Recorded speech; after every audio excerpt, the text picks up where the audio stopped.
What's up, everybody? Welcome to Mad Blood. My name is Matt, and today I wanted to talk about Event Horizon and specifically why, even 27 years later, this movie is still pretty horrifying. I remember watching this movie in theaters in 1997 and walking away just saying to myself, that was a pretty damn good sci-fi horror movie. And I had a good time with it back then, and all these years later, I still think it ages pretty well. This is an interesting movie in a lot of ways to talk about. We're going to get into all of it, the goods and the bads, and just everything with the movie. I'm excited to talk about this one. So what's kind of interesting about Event Horizon, looking back all these years, this movie was actually a failure, a complete failure when it came out. It came out on it, and it was made for about $60 million and ended up only making about 42 at the box office. So initially, definitely a failure, financially. But what's kind of interesting too, like a lot of movies, when the movie was released on home video, it actually blew up quite a bit and ended up doing pretty well financially from home video and stuff. And now has a bit of a cult following. There's a lot of people that really enjoy this movie, and I'm definitely one of them for sure. And part of probably kind of the interesting backstory to this movie is it was a bit rushed. The whole production was a bit rushed actually because of Titanic, because Titanic was kind of going over budget, going over time. Titanic missed their initial kind of release date they were looking for, and they were like, we got to get something out. So we've got this Event Horizon movie we're making. So let's kind of rush that a little bit and get that thing pumped out and start trying to make some money from that, because Titanic is eating up everything. Obviously worth it, but still. Kind of interesting little backstory for this movie. So this movie is directed by Paul W.S. Anderson. Some of you might be more familiar with Paul's work.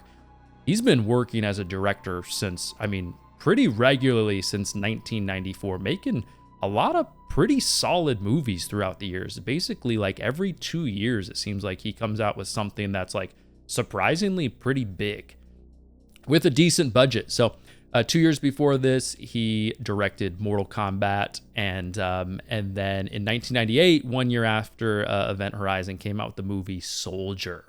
Some of you from the 90s might remember that one. That's a bit of a throwback, but it's another sci-fi movie with Kurt Russell in it. But I got to go back and watch Soldier. It has been way too long. But some of the other movies that Paul has directed, and so. To get more specifically into Event Horizon, so we kind of start off with the backstory on what's going on here. And I always think it's funny in movies like this, and just so many movies that we see with these different like timelines of, oh, in this year we do this, and in this year we do this.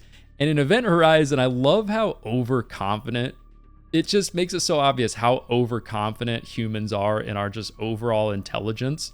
Like in this movie, they're like, 2015. We have a moon colony. 2023, we have a Mars commercial mining operation going on. You know what I mean? It's like, we think in 10, 20 years, we're going to have all this cool shit. And it's just like, no, we just have like more advanced bidets. That's kind of it. Even though that's, pretty damn important. But, it's like, calm down, guys. Relax a little bit on ourselves, We got to be a little bit more humble. Come on. We can be dumb too. But so kind of the timeline with what's going on in this movie is in 2040, this ship, Event Horizon, and there's a backstory behind this ship that the public doesn't know about, but secretly, it was on a secret operation. But in 2040, this ship essentially just disappears somewhere around Neptune. And then never heard from again, no trace of it anywhere. That's essentially what the movie leads you to believe. They're on kind of a basic exploration operation, essentially is what the public is told. But we followed this crew 7 years later, now on a top secret mission to just find out what happened. And the crew doesn't know really the mission that they're on until basically they get out of stasis and they're pretty close to like where they think this ship is. They didn't know that they were going to see this ship. All they know is they were taken off of their leave, and they're pretty pissed to be on this operation. So that's kind of essentially what it is. And one thing I noticed right away watching Event Horizon and watching it again all these years later is this movie puts you on an edge right away. Even such a simple moment like in the beginning of the movie when Weir is just shaving his face, you feel like this eeriness, just this feeling of like things are about to happen throughout this movie. And it really, from that point forward, it does not let up at all until well after the credits run, for sure. You just feel that. There's just such an eeriness and a creepiness and just an edge to this movie. This movie, though, one of the reasons it ages so well, and I'm sure one of the reasons it did so well in home video, was the cast of this movie. It is such a well-rounded cast. Even watching this movie after all these years, I'm like, man, this cast is solid, in my opinion, to me. A lot of actors that I enjoy seeing in other projects put together on this project and just having good chemistry on screen. And you've got people like Lawrence Fishburne playing Captain S.J. Miller in this movie. Kind of the captain you want to see, you know what I mean? A smart, badass, essentially the captain that we should have gotten in The Last Voyage of the Demeter. That recent Dracula movie, if you've seen it, you know what I'm talking about. You know what I mean? Imagine a badass captain like this and watching that movie unfold with a badass captain like Lawrence Fishburne. Kidding me? But we've also got Sam Neill as Dr. William Billy Weir in this movie. So, you know, this is 4 years after he was in Jurassic Park. You know, a face that a lot of us recognize for sure. So again, kind of playing this scientist type of a role, something we're used to seeing him in for sure. And another character, I mean, the rest of this cast is solid too. They all do a great job in their respective roles, definitely. I'm also a big fan of Richard T. Jones in this movie, always have been. He's been in so many projects over the years, a ton of stuff in the 90s and early 2000s.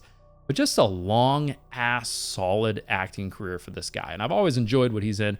He plays like the comedic relief and just the fun guy in this movie that helps to keep things light and helps to kind of round out the movie in a lot of ways. So, yep.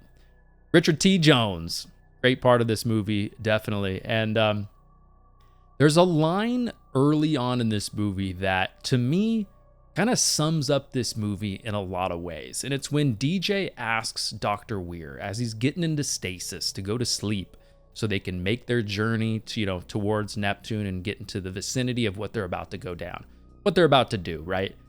But he says, right as the stasis is closing, he goes, "Claustrophobic?" Dr. Weir goes, "Very." And that line to me is just an encapsulation of this movie. Nobody on this ship, except for Dr. Weir, wants to be here at all. That's very, very apparent. There's stuff that goes down throughout the movie that's not fun, terrible, scary. Your life's on the line. And they just have to do what they have to do to try to overcome it. They got to go into a certain building just to clear it. They got to check this thing, this room. It's full of blood. It's got like, you know, there's a hand float. We're having these weird hallucinations, but we just got to do what we got to do. And that line just pretty much sums up this movie and comes pretty early on in the movie. And I think it's a good line. And just to kind of talk a little bit more about the crew, just in general. This crew, I love this grumpy kind of crew, you know, because to us as a viewer, when you watch this movie, you're like, holy shit. Like there's kind of this like novelty to what they're doing. They're going to Neptune? Like, damn, that sounds crazy. That sounds incredible. People on Earth nowadays would pay millions to do this trip. But then the movie kind of, you know, does a good job putting you in the shoes of the people in this movie in 2047. And it kind of just lets you relate to them with the vibes that they're giving off. This is like if you're on a construction crew and your boss is like, hey, the dumpster's getting pretty full. I need you to go take that over to the dump. It's like what these guys are going through. That's the feeling that they're giving. They're like, oh, Jesus, please, can we just be done? Can I do anything other than this? And in this movie, that's how it is. For us, we're like, you're going to Neptune. But for them, it's just, you're taking us away from our family and you're taking us away from the comforts of home. We don't want to be here. And I love that type of a vibe, that like almost blue collar, we don't want to be here, you know, kind of a vibe. I love that in these type of sci-fi movies. Obviously, you know, I'm sure inspired by one of the greatest sci-fi movies ever, alien, which we'll talk about a little bit more in just a minute. But I also love in this movie, when in movies just like this in general, when they set up kind of a sense of urgency with the movie that adds an extra layer to it. So in this, they have that like, we've got 20 hours to get out of this or start heading home or we're all dead. And like I said, it just adds that little extra layer of panic to the movie as we build kind of towards the finale. Just an extra layer there. I love that in this movie, how they add that. Very good, like, creative idea, in my opinion. So, of course, if you've seen the movie, you know, once they're on the ship, they start having these hallucinations. Even early on, Dr. Weir's starting to have them as well. But they start to have these hallucinations about, like, their biggest fears, you know, their biggest, like, their worst memories, all that kind of stuff coming back to life as just as real as it can be. And I think in this movie, the trope of having dreams or hallucinations can get a little bit overdone in some movies, because in some movies it's just a way of adding these crazy, scary, brutal, bloody, whatever scenes to your movie that don't really make much sense in the timeline. But in this movie, I think it makes sense, and I think it is done effectively, and I enjoy it. And they're pretty damn scary too. So the hallucinations in this movie, a good aspect of it, and I definitely adds an extra layer of scariness to the movie. Definitely. I mean, you've got that shot of like when they find DJ and he's hung up with like the hooks in him. He's filleted. His body parts are on the table in front of him. Very Hellraiser for sure. There's a lot of Hellraiser stuff in this movie, especially towards the end, but a crazy shot. Very scary, very bloody, and just one of those shots where just like, whew, damn, that is crazy. And just another, this movie's just another, you know, just another thing that just tells me, man, we always need a good rotation of rated R sci-fi movies. Sci-fi movies that just bring that sense of realism, of how scary and how like unpredictable and relentless, and how you're like inches away from death for everyone up in space. You know, these rated R sci-fi movies just bring that home, in my opinion. You've got glass in front of you. Maybe you're looking at a planet when you're up there. You're looking at the moon. You're literally inches from death for probably all of you. And this movie does a great job of like emphasizing that for sure, in my opinion. But yeah, so I kind of mentioned, you know, a little bit of inspiration. This movie definitely feels in a lot of ways like the OG, the original Alien's little brother in a lot of ways. You got the gritty, grimy, dirty, blue collar type of a ship. I love that. Things are dirty. Things are worn. It's the best way to do it, in my opinion.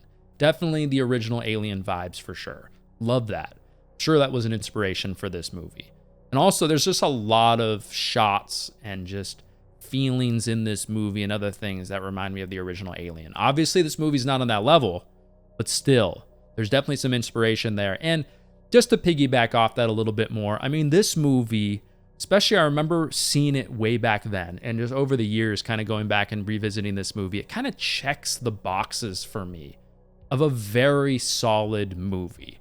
It's got inspiration from great films. It's taking stuff from great films for sure.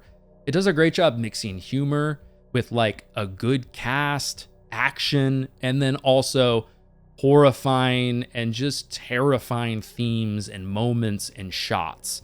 And it mixes all of those so well. And I love a mix of all that kind of stuff.